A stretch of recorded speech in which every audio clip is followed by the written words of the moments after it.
à la Coupe du Monde au Qatar si les Bleus arrivent en demi-finale et a fortiori en finale. En attendant la Coupe du Monde, Emmanuel Macron est à Bali, en Indonésie, pour le G20, le sommet des plus grandes économies du monde. Oui, le premier depuis le début de la guerre en Ukraine, avec un grand absent, Vladimir Poutine, la Russie étant représentée par son ministre des Affaires étrangères, Sergueï Lavrov. Jacques Serret, vous êtes l'envoyé spécial d'Europe 1 à Bali. Emmanuel Macron compte sur la Chine et l'Inde pour prendre leur part dans la résolution du conflit ukrainien. Oui, Emmanuel Macron va s'entretenir demain en tête-à-tête avec le président chinois Xi Jinping, puis avec le Premier ministre indien Narendra Modi, deux dirigeants qui jusqu'ici n'ont pas condamné l'offensive russe en Ukraine.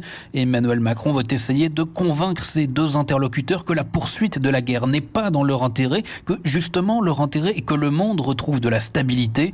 Le locataire de l'Elysée va donc demander au président chinois de faire pression sur la Russie pour qu'elle revienne à la table des négociations et respecte le droit international, ce qui est loin d'être gagné, alors qu'ici au G20, les pays du Sud, dont le pays hôte, l'Indonésie, ne critiquent pas le Kremlin. Alors Emmanuel Macron est accompagné à Bali par la ministre des Affaires étrangères Catherine Colonna et par le ministre de l'économie Bruno Le Maire.